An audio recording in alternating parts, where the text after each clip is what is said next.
Welcome to my first book review. Today I'm reviewing How to Win Friends and Influence People by Dale Carnegie.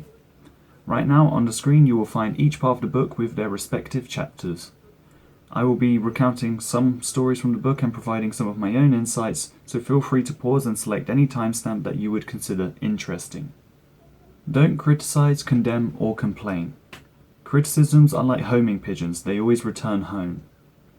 Quote, I was measuring you by the yardstick of my own years.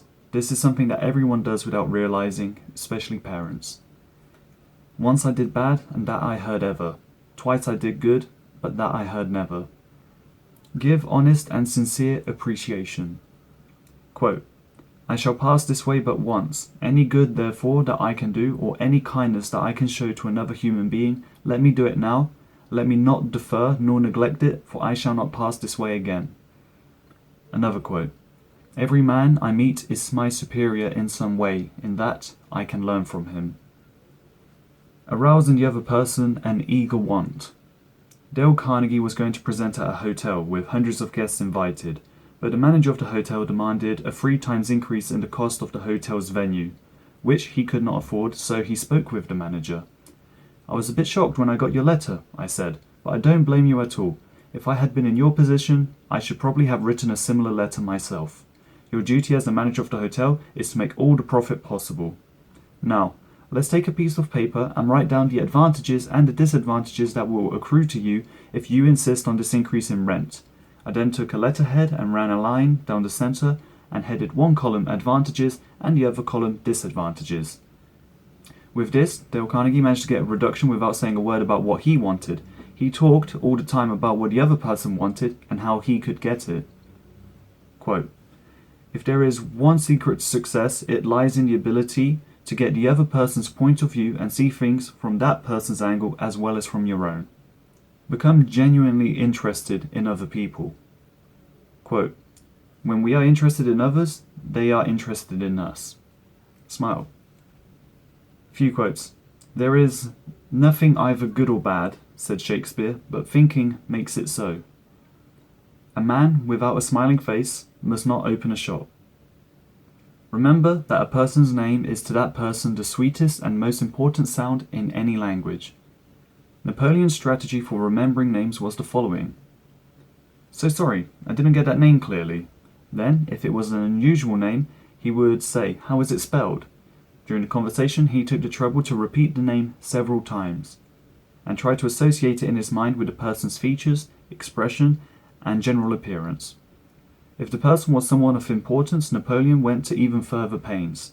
As soon as His Royal Highness was alone, he wrote the name down on a piece of paper, looked at it, concentrated on it, fixed it securely in his mind, and then tore up the paper. In this way he gained an eye impression of the name as well as an ear impression. Be a good listener. Encourage others to talk about themselves. A lady once asked Dale Carnegie if he had been travelling. After telling one of his own travel stories, he inquired if she had been travelling. That kept her talking for 45 minutes. She never again asked where Dale Carnegie had been or what he had seen. She didn't want to hear him talk about his travels. All she wanted was an interested listener, so she could expand her ego and tell him where she had been. Was this unusual? No. Many people are like that. President Lincoln invited an old neighbor so he could talk about the slavery situation at the time. Lincoln had done all the talking himself that night, and this seemed to clarify his mind. He seemed to feel easy after that talk, the old friend said. Lincoln hadn't wanted advice, he merely wanted a friendly, sympathetic listener to whom he could unburden himself. That's what we all want when we are in trouble. This is frequently all the irritated customer wants, and the dissatisfied employee or the hurt friend. Talk in terms of the other person's interests. A kid once talked about boats with a guest at his house who was a banker. After the guest left, he asked his mum, why did he talk all the time about boats? And the mum answered, because he is a gentleman. He saw you were interested in boats, and he talked about things he knew would interest and please you. He made himself agreeable.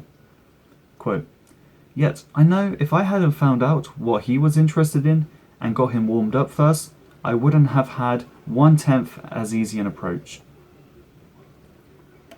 Make the other person feel important and do it sincerely.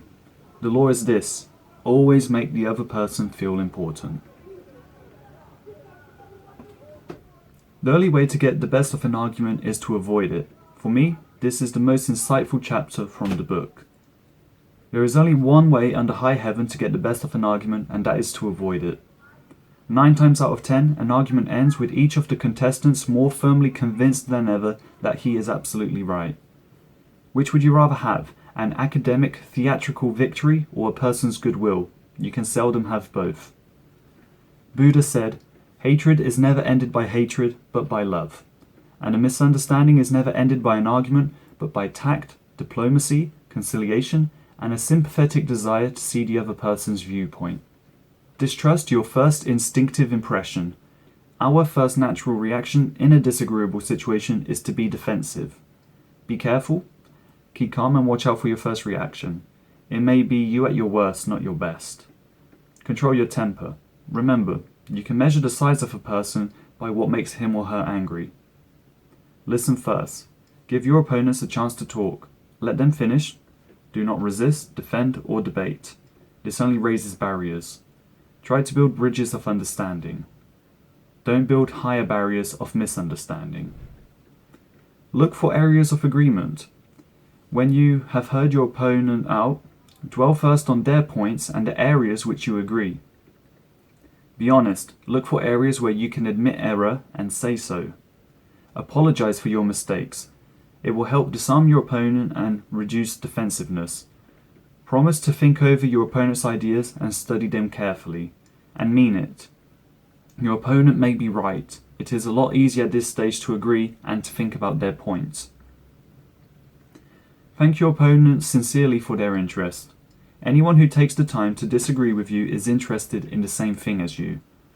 Think of them as people who really want to help you, and you may turn your opponents into friends.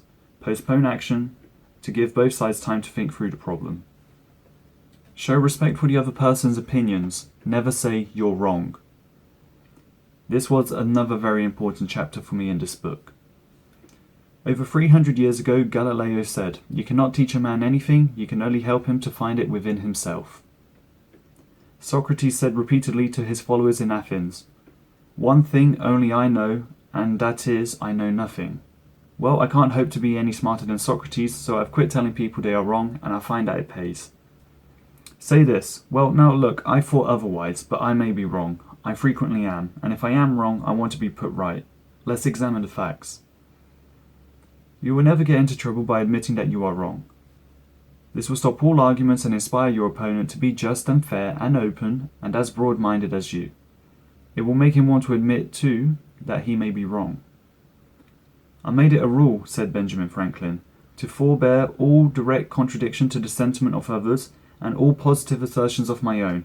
I even forbade myself to use every word or expression in the language that imported a fixed opinion, such as certainly, undoubtedly, etc. And I adopted instead of them, I conceive, I apprehend, or I imagine a thing to be so and so, or it appears to me at present." A lady once tried to present a system that would improve productivity at the workplace. When she first presented her ideas, no one wanted to accept it. I called another meeting, and this time I asked where they felt the problems were. We discussed each point, and I asked them the opinions on which was the best way to proceed. With a few low-keyed suggestions at proper intervals, I let them develop my system themselves. At the end of the meeting, I actually presented my system, and they enthusiastically accepted it. I am convinced now that nothing good is accomplished and a lot of damage can be done if you tell a person straight out that he or she is wrong. You only succeed in stripping that person of self-dignity and making yourself an unwelcome part of any discussion. If you are wrong, admit it quickly and empathically. When you are wrong, and you'll be wrong surprisingly often, if you are honest with yourself, admit your mistakes quickly and with enthusiasm. Not only will that technique produce astonishing results, but believe it or not, it is a lot more fun under the circumstances than trying to defend yourself. Begin in a friendly way. A lawyer would use these phrases instead of asserting his own beliefs. It will be for the jury to consider. This may perhaps be worth thinking of. Here are some facts that I trust you will not lose sight of. You, with your knowledge of human nature, will easily see the significance of these facts.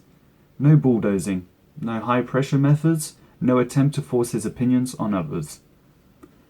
Get the other person saying yes, yes, immediately.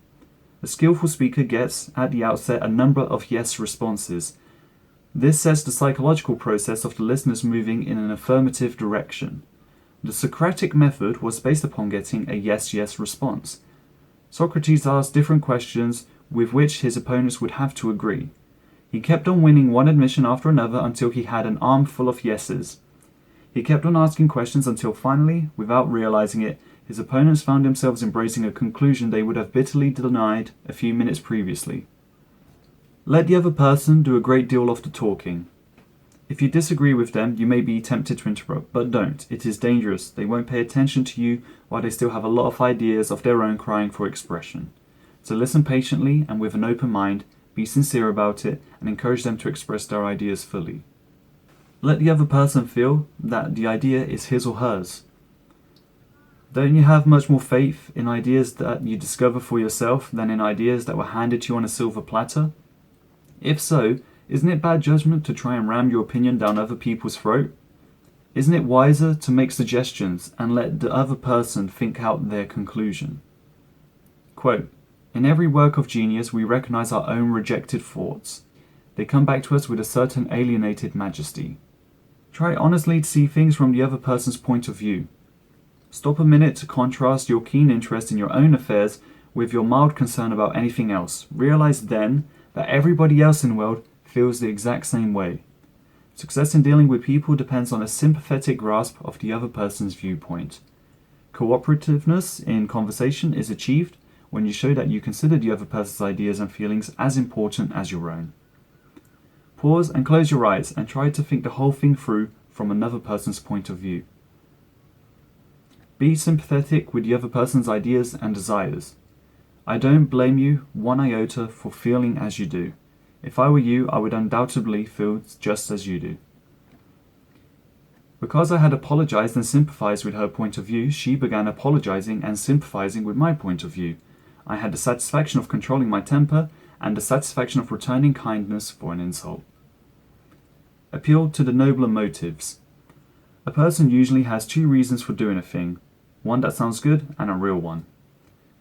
"Experience has taught me," said Mr. Thomas, "that when no information can be secured about the customer, the only basis on which to proceed is to assume that he or she is sincere, honest, truthful, and willing and anxious to pay the charges once convinced they are correct. Dramatize your ideas. If I had not dramatized to him the fact that I really wanted to see him, I would probably still be waiting for an appointment." That was a quote for someone that was trying to get a meeting with someone, so he had to dramatize it in a letter. Throw down a challenge. "How many heats did your shift make today?" 6. Without another word, Charles Schwab chalked a big figure 6 on the floor and walked away. When the night shift came in, they saw the 6 and asked what it meant. When the night shift came along and they learned that the 6 was how many heats the day shift made, they at the end of their night had made 7 and they drew a 7 on the floor. So when the day shift came the next day, they did more than 7, they did 8. And they managed to inspire a friendly competition to keep producing more work. "The way to get things done," says Charles Schwab, "is to stimulate competition. I do not mean in a sordid money-getting way, but in the desire to excel." This inspired a chance for self-expression, the chance to prove his or her worth, the desire to excel, and the desire for a feeling of importance. Begin with praise and honest appreciation. Call attention to people's mistakes indirectly. Talk about your own mistakes before criticizing the other person. Ask questions instead of giving direct orders. Let the other person save face. "He assured me, in front of all of my colleagues, that he had faith in me and knew I had done my best, and that my lack of experience, not my lack of ability, was the reason for the failure. I left that meeting with my head in the air and with the determination that I would never let that boss of mine down again. I have no right to say or do anything that diminishes a man in his own eyes. What matters is not what I think of him, but what he thinks of himself. Praise the slightest improvement and praise every improvement. Be hearty in your approbation and lavish in your praise. Give the other person a fine reputation to live up to." Quote, "I have respected the fact that you are always willing to listen and are big enough to change your mind when the facts warrant a change. Use encouragement. Make the fault seem easy to correct. The first teacher had discouraged me by emphasizing my mistakes, This new teacher did the opposite. She kept praising the things I did right and minimizing my errors. Make the other person feel happy about doing the thing you suggest. Don't nag. Don't nag. Of all the surefire, infernal devices ever invented by all the devils in hell for destroying love, nagging is the deadliest. It never fails.